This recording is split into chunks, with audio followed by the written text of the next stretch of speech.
Hello बच्चों, स्वागत है आपका एलन ऑनलाइन में। आज हम बात करने जा रहे हैं how to maintain speed and accuracy in JEE maths during the exam. JEE maths में स्पीड और एक्यूरेसी कैसे मेंटेन करें। जब भी मैं यहां बोलता हूं तो स्पीड और एक्यूरेसी, तो लोगों को लगता है ये दो अलग अलग शब्द है, इनके दो अलग अलग मतलब है। नहीं बेटा, ये दोनों आपस में एक दूसरे से बहुत अच्छे से इंटरलिंक है। अपन दो सिनेरियो से इसको बात को समझते हैं। लेट्स एज्यूम आपका पहला सिनेरियो है, मेरे पास कई बच्चे आते हैं, वो ये बोलते हैं कि सर मेरी स्पीड बहुत अच्छी है, मैं सवाल को बहुत जल्दी सोल्व कर लेता हूं, लेकिन एक्यूरेसी नहीं है। बेटा इसका भी, ऐसी स्पीड का भी कोई मतलब नहीं है, क्योंकि आपके नेगेटिव बहुत ज्यादा होंगे तो आपके नंबर कम आएंगे। कई बच्चे आते हैं, वो बोलते हैं सर मेरी एक्यूरेसी अच्छी है, मेरे एग्जाम में 2 या 3 ही नेगेटिव होते हैं, बट मेरी स्पीड बहुत धीरे है, जिससे मैं number of questions come attempt कर पाता हूं। तो ये वाला सिनेरियो भी सही नहीं है, कि जब आपने number of questions he come attempt किए हैं तो आपके नंबर भी कम आएंगे। ठीक है, तो इस दोनों सिनेरियो से हमें यह बात समझ में आती है कि स्पीड और एक्यूरेसी दोनों एक दूसरे से इंटरलिंक है। यदि हमें जेईई एग्जाम में सफलता हासिल करनी है तो इन दोनों पे हमें कमांड चाहिए होगी, इन दोनों को हमें साथ में रखकर चलना होगा। कैसे साथ में रखकर चलना होगा, इस पे बात करते हैं। तो पहले अपन बात करते हैं कि ओवरऑल एग्जाम में किस तरीके से हमारी अप्रोच रहनी चाहिए कि हमारी स्पीड और एक्यूरेसी दोनों मेंटेन रहे। अब यहां पे भी कई बच्चे सोचते हैं कि सर यदि मैं सवाल को जल्दी पढ़ूंगा तो मेरे पास सोल्व करने के लिए, कैलकुलेशन के लिए ज्यादा टाइम मिल जाएगा, मेरी स्पीड सही हो जाएगी, मेरा काम चल जाएगा। बेटा ये गलत सोच है। क्यों, मैं बताता हूं। यदि आप सवाल को बहुत जल्दी पढ़ोगे तो उसमें से कुछ की इंफॉर्मेशन ऐसी है जो रह सकती है, और ये आपकी एक्यूरेसी पे सवाल उठा देगी। क्योंकि यदि वो की इंफॉर्मेशन आपसे मिस हो जाएगी तो आपका आंसर गलत आएगा तो नेगेटिव मार्किंग होगी। तो कभी ये गलती तो बिल्कुल नहीं करनी है कि मैं सवाल को बहुत तेजी से पढ़ लूंगा फिर फटाफट सोल्व करेंगे, मेरे पास टाइम बच जाएगा। नहीं, सवाल को हमेशा आराम से पढ़े, है ना, उसको बड़े ध्यान से पढ़े, रुक रुक के पढ़े, समझ के पढ़े। फिर जब आप सवाल को इस तरीके से पढ़ रहे हैं तो आप उसका स्टेप बाय स्टेप एनालिसिस भी करेंगे। जब आप स्टेप बाय स्टेप एनालिसिस करेंगे तो आपको क्या पता चलेगा कि उसमें कुछ की इंफॉर्मेशन होगी और कुछ वेरिएबल्स होंगे, वो आपको आइडेंटिफाई हो जाएंगे।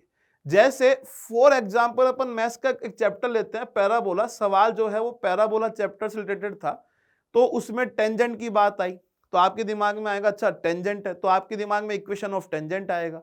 फिर उसमें आया कि टेंजेंट इस पॉइंट से पास करती है, तो आप बोलेंगे अच्छा पॉइंट के कोऑर्डिनेट इक्वेशन ऑफ टेंजेंट को सेटिस्फाई करेंगे।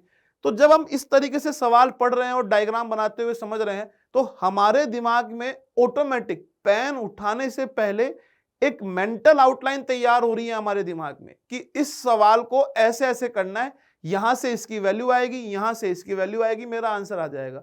तो अपने दिमाग में एक मेंटल आउटलाइन तैयार करें। और बेटा जब आप इस तरीके से सवालों को करने की प्रैक्टिस डाल लेंगे ना, तो भले ही आपको पहली स्टेप पहुंचने में, मतलब सवाल पढ़ के पेन उठाने में आपको भले ही 30 या 40 सेकंड ज्यादा लग जाए, लेकिन जब मेंटल आउटलाइन तैयार रहती है तो वो सवाल फटाफट पेन पे सोल्व होता रहता, पेपर पे सोल्व होता रहता है, हमारा आंसर तुरंत आ जाता है। उतने ही समय में आंसर आएगा जितना आपका एक आइडियल टाइम होता है जेईई मेन के सवाल को करने के लिए। और इस स्ट्रेटेजी को टॉपर्स भी अपनाते हैं। टॉपर से भी आप कभी पूछोगे तो वो यही बोलते हैं कि हम सवाल को बड़े ध्यान से पढ़ते हैं और पढ़ने के साथ साथ समझते हैं कि इस सवाल में क्या करना है। एक मेंटल आउटलाइन जो है वो साथ की साथ तैयार कर रहे होते हैं।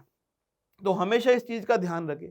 लेकिन इन चीजों को भी अचीव करने के लिए, इस मेंटल आउटलाइन को बनाने के लिए भी बैकग्राउंड में बहुत सारी चीजें रिक्वायर्ड होती है। तो चलिए अब बात करते हैं कि मैथ्स के पॉइंट ऑफ व्यू से वो सभी चीजें क्या रिक्वायर्ड है। तो cracking the JEE maths code, speed and accuracy. पहला है मास्टर द बेसिक। हमारे बेसिक बहुत स्ट्रांग होने चाहिए, कॉन्सेप्ट पे क्लियरिटी होनी चाहिए, फॉर्मूले याद होने चाहिए, और इन सबसे ऊपर आपने जो पढ़ा है, आपने जो कॉन्सेप्ट सीखा है, उस पर कॉन्फिडेंस होना चाहिए। हाँ ये बिल्कुल सही है और इससे सवाल होगा। उसके बाद अगला है प्रैक्टिस लाइक ए प्रो। आपको प्रो की तरह प्रैक्टिस करनी है। सर कैसे?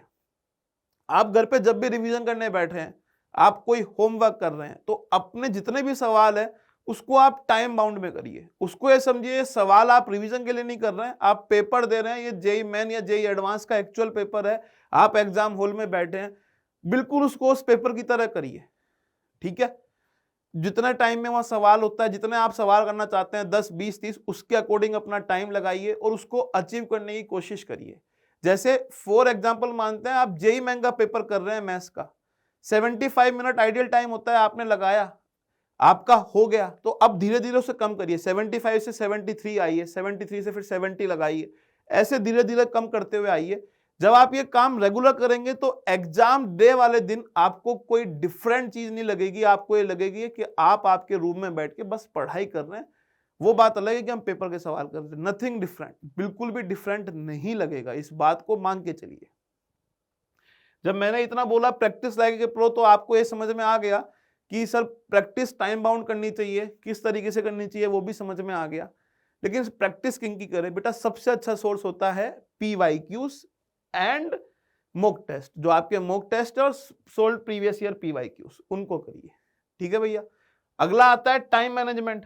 अब जब मैं ये पॉइंट बोलता हूं टाइम मैनेजमेंट में, तो आप में से बहुत सारे लोग सोचते होंगे सर ऊपर हो तो गया, पता चल गया। नहीं, कई बार क्या होता है, जैसे एक पर्सनल फेवरेट चैप्टर होता है कि मेरा पर्सनल फेवरेट चैप्टर है डेफिनेट इंटीग्रेशन। अब जब डेफिनेट इंटीग्रेशन का सवाल पेपर में आता है तो आप उसको दिल पे ले जाते हैं। हो सकता है वो सवाल लेंदी हो सकता है वो सवाल डिफिकल्ट हो। आप क्या करते हो, उस सवाल पे लगे रहते हो, मतलब 10 मिनट दे दिया, 15 मिनट दे दिया। बेटा आप 4 इजी सवाल करो या एक टफ सवाल करो, आपको मार्क्स किसी भी सवाल को करने के लिए +4 ही मिलने वाले, चाहे से आपने टफ किया हो या इजी किया हो। तो कभी भी टाइम मैनेजमेंट में किसी एक चैप्टर जो आपको अच्छा लगता है उसके सवाल आपसे बनते होंगे, उसको दिल पे नहीं लगाना है कि नहीं ये तो मैं करके जाऊंगा, ऐसा नहीं। आपको रिटर्न एंड स्किप स्ट्रेटेजी अपनानी है। मतलब क्या है, आप पहले स्किप कर दीजिए उस सवाल को, फिर आप पूरा पेपर करिए, लास्ट में आइए, आपके पास टाइम बचता है। तो स्किप एंड रिटर्न स्ट्रेटेजी आपको अपनानी है।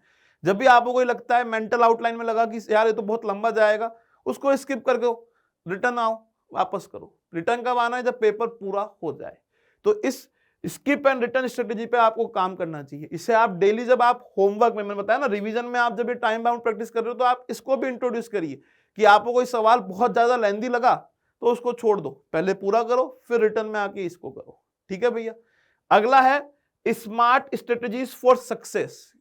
मैथ्स में बेटा कई बार क्या होता है, ऑप्शन से काम हो जाता है। आप ऑप्शन चेक करिए, आपको सवाल पढ़ के लग रहा है कि यार ये देखो 4 ऑप्शंस में है ना, कि 3 ऑप्शंस तो बिल्कुल नहीं हो सकते, एक ऑप्शन लग रहा है, या आपको लगता है ए या सी में से ये आंसर होगा, तो आप रिवर्स चेक करके देख लीजिए कि क्या पॉसिबल है।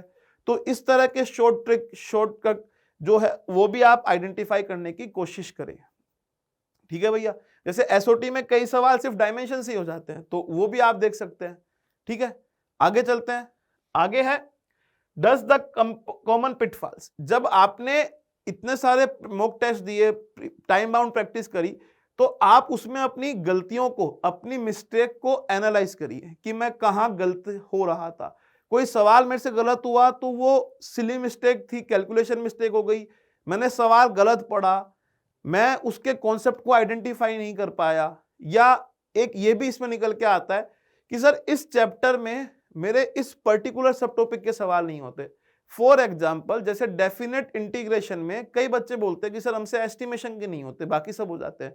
तो आप उस सब टॉपिक के सवालों को ज्यादा प्रैक्टिस कीजिए, उसकी थ्योरी दोबारा पढ़िए, उस पर ज्यादा टाइम दीजिए अपने प्रैक्टिस के दौरान। तो ये चीज बड़ी जरूरी होती है कि अपनी मिस्टेक को आइडेंटिफाई करे। अगला है मास्टर टाइम सेविंग ट्रिक। ये क्या है मास्टर टाइम सेविंग ट्रिक?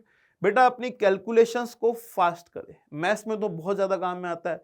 अब सर कैलकुलेशन को फास्ट कैसे करें? जैसे हमें 1 से 20 तक के स्क्वायर, क्यूब ये याद होने चाहिए, 1 से 10 तक के क्यूब याद होने चाहिए, 1 से 20 तक के स्क्वायर याद होने चाहिए, टेबल्स याद होनी चाहिए, और भी कुछ मेंटल। जैसे ना मैं एक छोटा सा एग्जांपल देता हूं, जैसे यदि अपन लिखे 77 × 99, आप में से बहुत सारे बच्चे सोचेंगे अरे यार सर ऐसे करना पड़ेगा। आप इसको ये भी लिख सकते हैं 100 - 1, तो ये हो गया 7700 - 77, ये लो। यदि 98 हो तो 2 कर लो, 100 - 2। 79 हो तो 79 हो तो 80 - 1 कर लो। इस तरीके से करते हैं तो कई बार कैलकुलेशंस आसान हो जाती है। जैसे एक और होता है 25, 5 का स्क्वायर, जिनके एंड में 5 आता है उनका स्क्वायर करने की ट्रिक है भाई। 5 का स्क्वायर 25 लिख दो, और 2 × 3 6, इसके अगला वाला नंबर।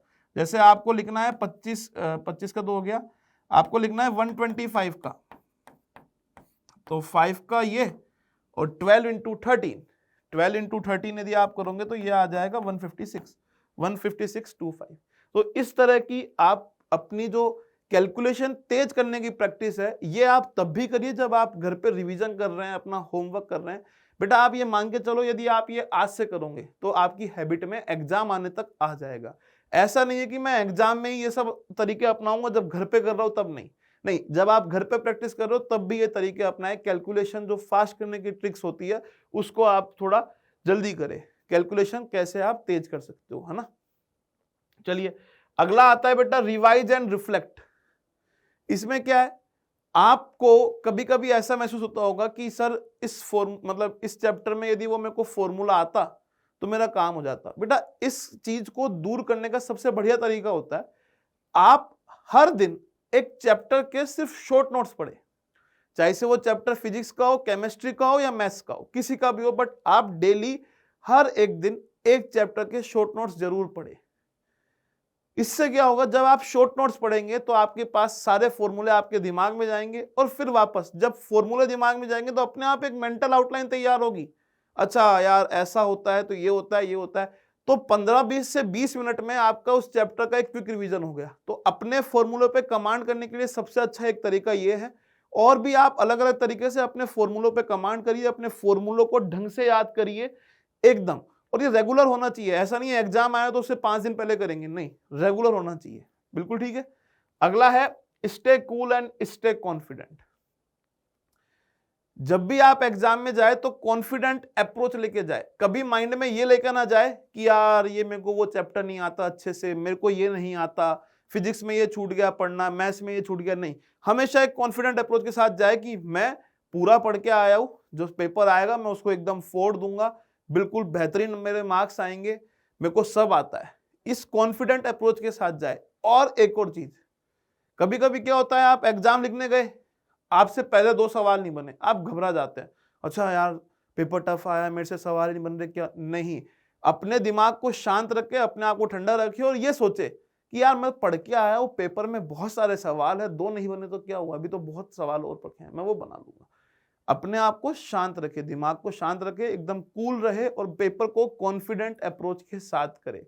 लास्ट में बेटा मैं यही बोलना चाहूंगा, इन सब चीजों को आप करते रहिए, और सबसे ज्यादा जो जरूरी चीज है वो है बिलीव इन योर एबिलिटी।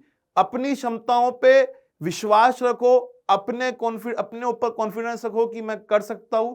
यदि आप अपनी एबिलिटी पे बिलीव करेंगे, इन बात को, इन चीजों को अपने डेली रूटीन में लाएंगे, तो आपकी speed and accuracy naturally improve होगी। तो इसलिए कहा गया believe in your ability and your speed and accuracy will naturally improve. Thank you.